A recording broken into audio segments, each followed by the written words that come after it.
what happened with brother Alfred Olango. Hopefully I'm pronouncing. I try my best. But he was murdered in California yesterday. His sister and everyone says, "Oh, you shouldn't call the police." You know, we've heard this conversation. People call the police to help them address the situation because that's what your first inclination is, right? You think you should be able to call the police to address this stuff, but unfortunately, there are far too many situations where, you know, if you have someone, particularly in this case, where, I mean, from what I've seen reported, he had a seizure, and he was distressed. And from the work I've done, you know, having read a little bit about seizures, and I'm not going to pretend like I actually know everything there is to know about seizures. I'm not a medical professional, but people can come out of them disoriented. You know, there can be some frustrations and other issues going along.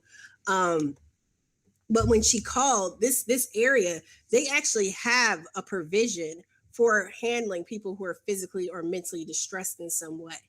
And for whatever reason, that was not activated. They sent the police instead. And I think it's called a 5150.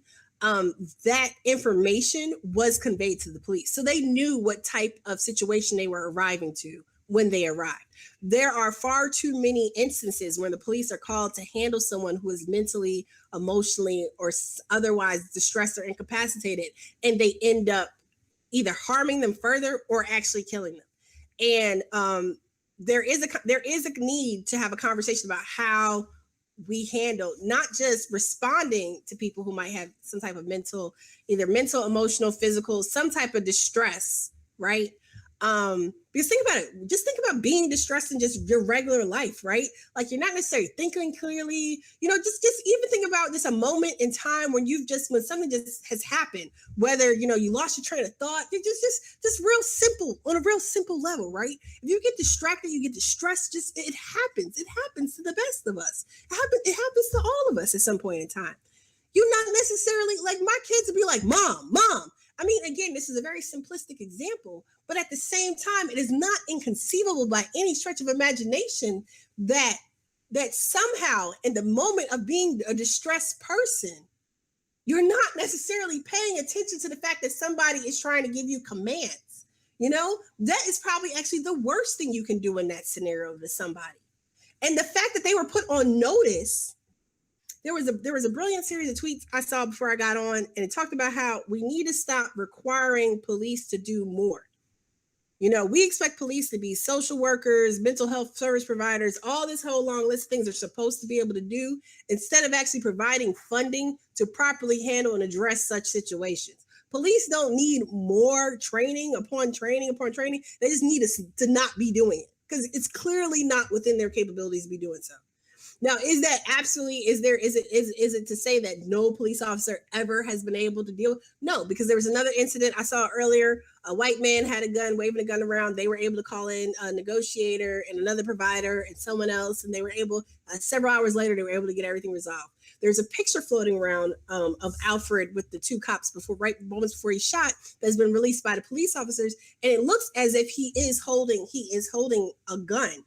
Apparently, he wasn't holding a gun. He didn't have a weapon of any kind. And again, this man was distressed. He had a seizure reportedly. He was distressed. They ended his life, no damn reason.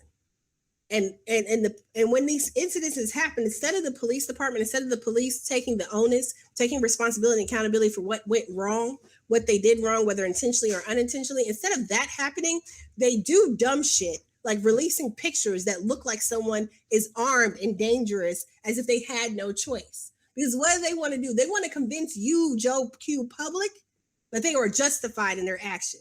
Or they release information to news media outlets weeks after, you know, someone has been killed, like with Keith Lamont Scott. They'll release information that this person might have had a domestic violence charge, or this person once upon a time had a gun charge, or this person might have been smoking a joint. That is not information that you yourself knew, unless that was a factor in what happened at that moment in that given time. It's absolutely irrelevant. It's not relevant, because only thing that matters is what was known to the cops at the time they did what they did. All this extraneous, extemporaneous, all this other BS is just that. It's BS. Now, we got to continue to push back these false narratives. We got to continue to do our part to drive not just drive the conversation, because we've been talking about this. Like I just read you a piece from James Baldwin from 50 years ago. 50 years ago. And the same damn thing applies today. We've been talking a long time. So I go back to my comments in response to Bryce's question. You know, we need to be active and engaged in our communities. We need to be voting because it is our city councils. It is our mayoral candidates. You know, you look at how your municipality is arranged. Who is making the decision making? Who is making these higher level police hires? What person makes that decision, and how are they elected? You know, is your sheriff, is he appointed? Is he elected? You know, look at their track records. These are cases, you know, if we look at the state, yes, do we need some national, federal, you know, guidance and movement? Yes, of course. That's going to take a lot of time. But there's stuff that we can do at the local level.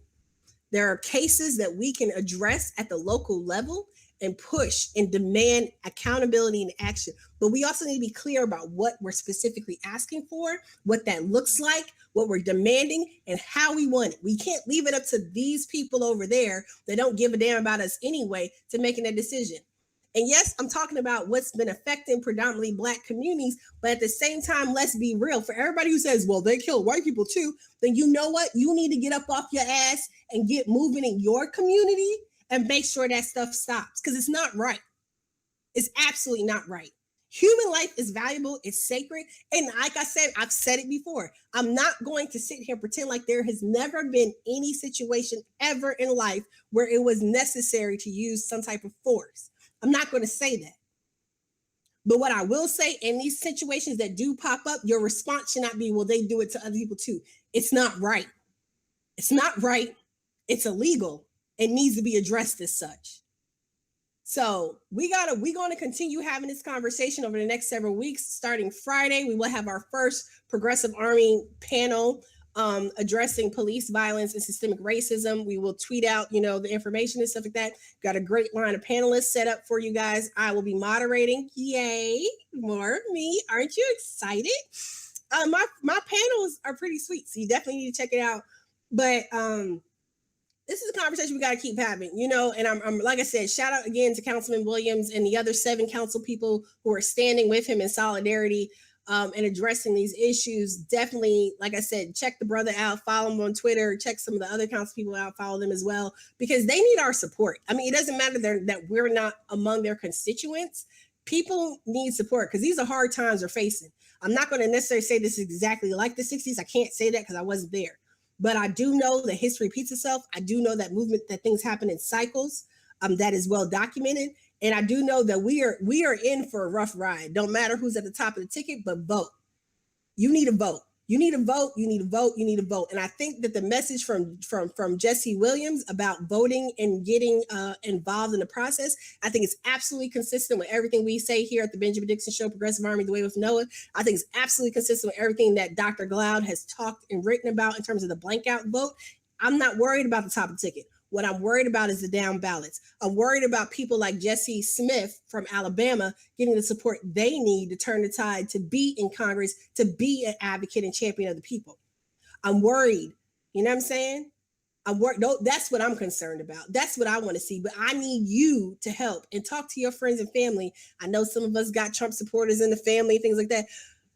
I know I'm going over. I'm sorry, David. I'm going over for just real quick, and then I'm about to cut out. It boggles my mind that we can have people who are so deathly afraid of Trump, but they will support equally bad candidates at the local level.